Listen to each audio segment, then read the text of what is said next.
Hello everyone, welcome to my channel. आज हम इस वीडियो में सॉलिड स्टेट केमिस्ट्री से रिलेटेड एक important topic centred unit cell के बारे में डिस्कस करेंगे। इस पर्टिकुलर वीडियो में डिटेल में समझेंगे कि सेंटर्ड यूनिट सेल क्या होता है, इसके तीन important type body centred, end centred and face centred unit cell के बारे में डिटेल में समझेंगे। साथ ही साथ आपको एक हेरिटेड नोट्स प्रोवाइड करूंगा जिसको आप डायरेक्टली अपने बीएससी एंड एमएससी लेवल के थ्योरी एग्जामिनेशंस में अप्लाई कर सकते हैं। सो सेंटर्ड यूनिट सेल क्या है, इसको समझने से पहले यूनिट सेल क्या है ये जानना बहुत इंपॉर्टेंट है। मैंने अपने पिछले वीडियो में डिटेल में एक्सप्लेन किया है कि यूनिट सेल क्या है, ये कितने टाइप के होते हैं। अगर आपने वीडियो नहीं देखा है तो आपको आई बटन में लिंक मिल जाएगा, आप वहां से देख सकते हैं। तो एक बार यूनिट सेल क्या है इसको एक बार रिकॉल कर लेते हैं हम। बेसिकली जो क्रिस्टल होता है, सॉलिड जो होते हैं दो टाइप के होते हैं, एक क्रिस्टल सॉलिड और एक जो है amorphous solid.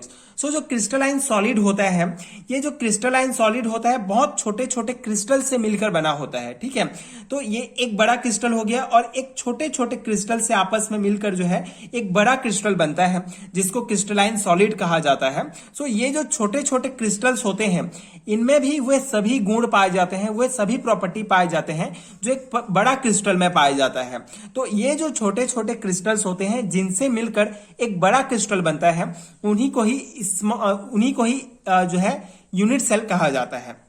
Unit cell is smallest unit of the crystal which is formed as systematic arrangement of molecules, atoms or ion, ठीक है। ये जो यूनिट सेल्स होते हैं, जो स्मॉल क्रिस्टल्स होते हैं, इनमें सेम प्रॉपर्टी पाया जाता है जो बड़े क्रिस्टल में पाया जाता है। साथ ही साथ ये जो है सिस्टमेटिक अरेंजमेंट होता है एटम्स, मॉलिक्यूल्स या आयंस का, ठीक है।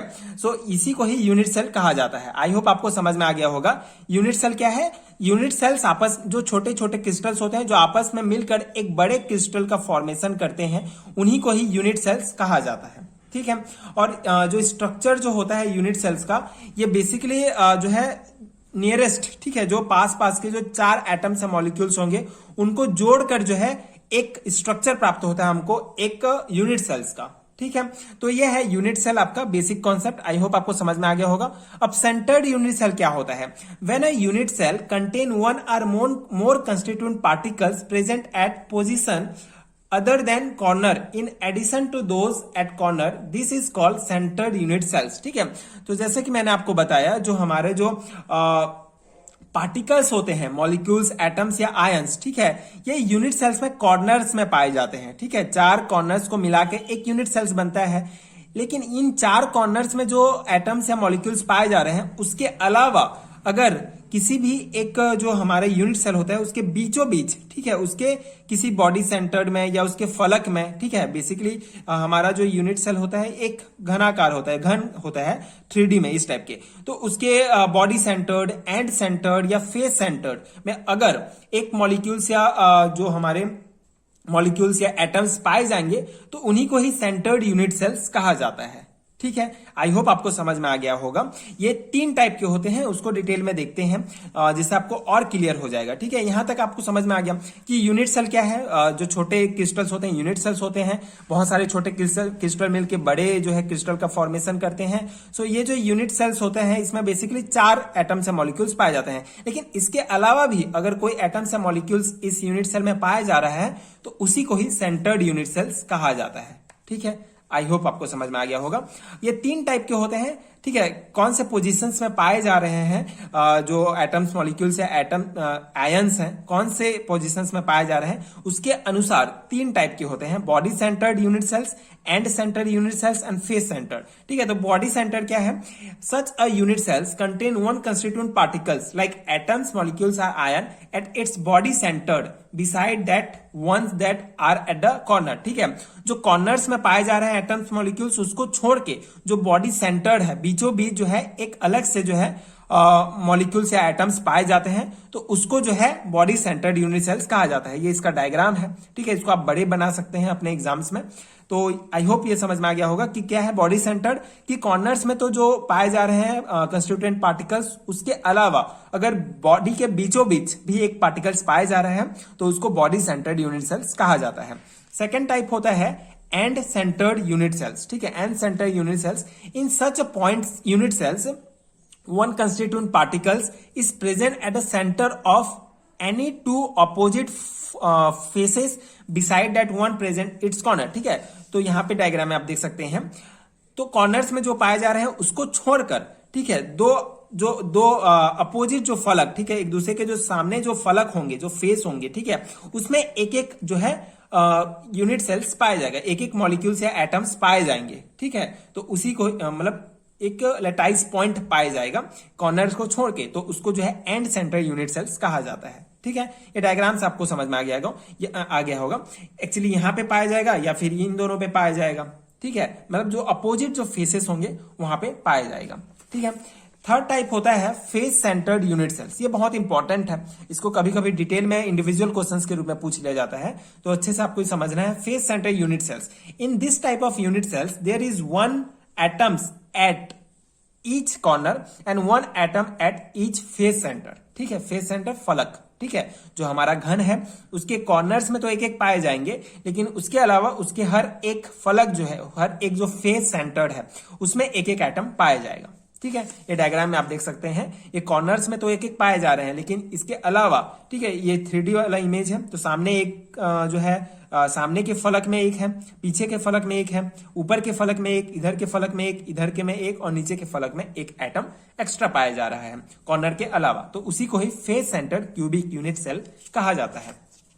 अब इसमें कितने एटम्स होते हैं एक यूनिट सेल में, उसको कैसे निकालेंगे?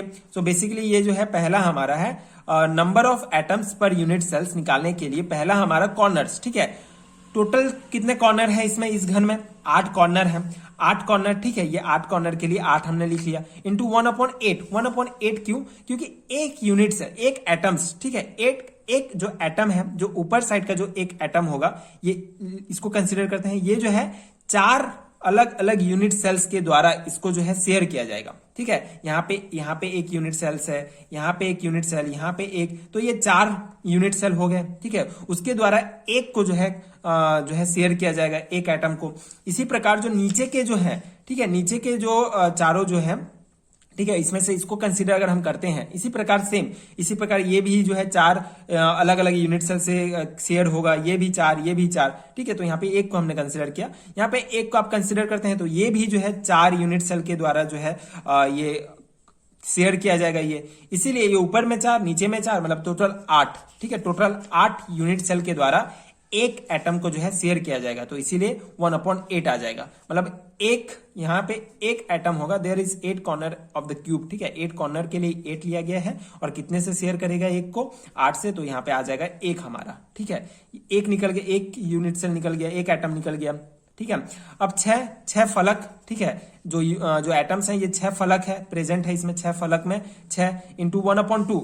एक फलक जो है, एक फलक में जो एटम प्रेजेंट है, इसको 2 यूनिट सेल्स के द्वारा शेयर किया जाएगा, क्योंकि ये सेम फलक जो है यूज होगा दूसरे यूनिट सेल्स में। ठीक है, आप इमेजिन कर सकते हैं, तो सेम जो एटम है हमारा, 2 फलक के द्वारा इसको जो है शेयर किया जाएगा, इसलिए यहाँ पे 1/2 हो जाएगा, तो 2 में 3, 2 3 6, तो यहाँ पे 3 हमारा आ जाएगा।